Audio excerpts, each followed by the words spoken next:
Matt, last 3 games turnovers have been a big Yeah. issue for you guys. I mean, how did things unravel so quickly there in those last 3 minutes? Well, obviously we only had 3 turnovers in the first half. We really did ourselves, gave ourselves a chance, I should say. They had about 4 or 5 plays in the first half with the ball. We played good defense and it just pinballed around, and they ended up getting them and kind of getting easy baskets. So we felt like at half, being up 7, it really could have been 12 to 14 points at that time. We thought they'd really gotten some breaks, just the way the ball bounced.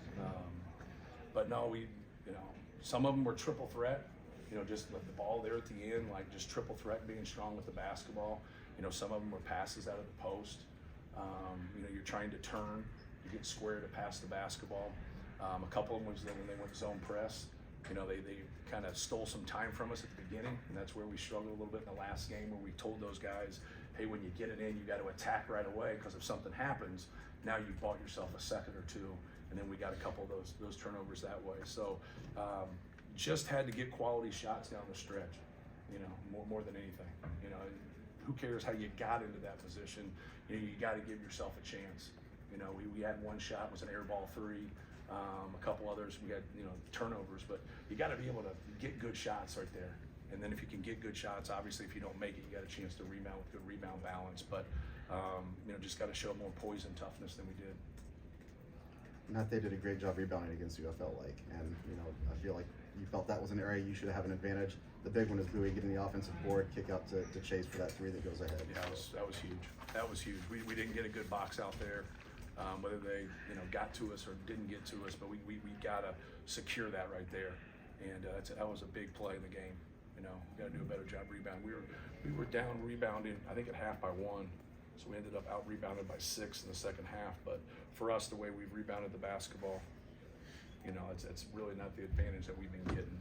I think we out rebounded Indiana by 16. I think we out rebounded Iowa by 20. So to out rebound these guys by 5, if you get in that area, obviously you're going to get a lot more possessions. But give Northwestern credit. You guys have seen plenty of double teams and different looks. I mean, Yes. you've thrown everything at Zach.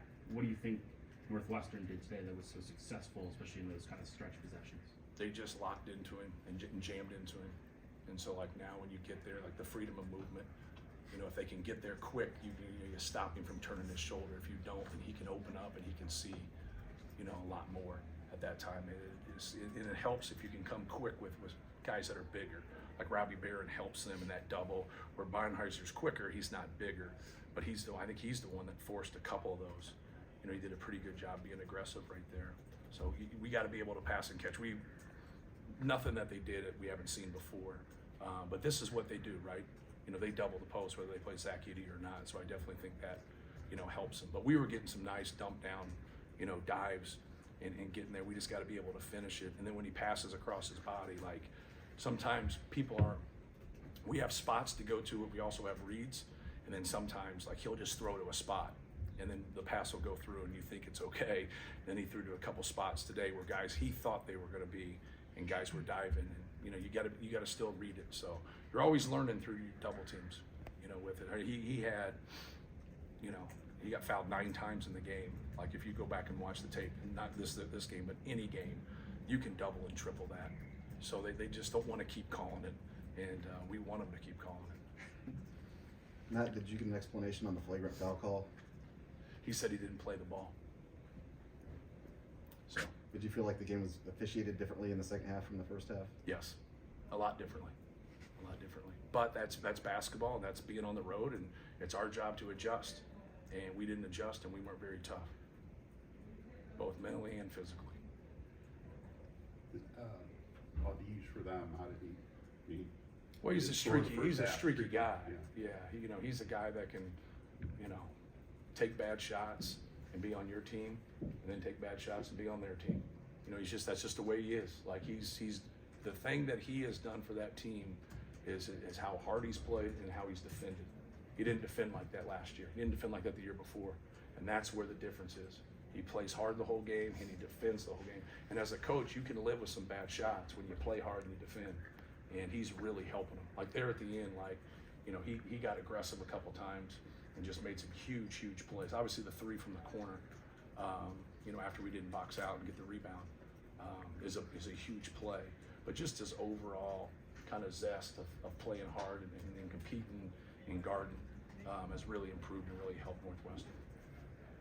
How much did Brandon Newman impact this game from a defensive standpoint, keeping you in it when shots weren't going in, when you weren't having? Yeah, I thought Brandon gave a good effort. You know, he got out there. He didn't play as much in the last game. Didn't play in the second half of the last game.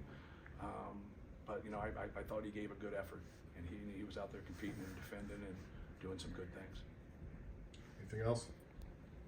Coach, you're the top team obviously in the conference, top team in the country also Mhm. right now. You're always going to get the best effort from the opposing team. Is that Yes. something that you think can help you, your guys, when you go down the stretch in games over the next month or so? Yeah, you like to think so. We've won a lot of close games. We were, I think, 7-1 on the road in true road games coming into this game. I think so. I think any experience that you've had, you know, good, bad, or indifferent, you know, can make you tougher, make you especially mentally tougher. We were in a position to control this game and keep it at 2 to 3 possessions, and we let that go. But you also can say they took it from us, right? It's your perspective.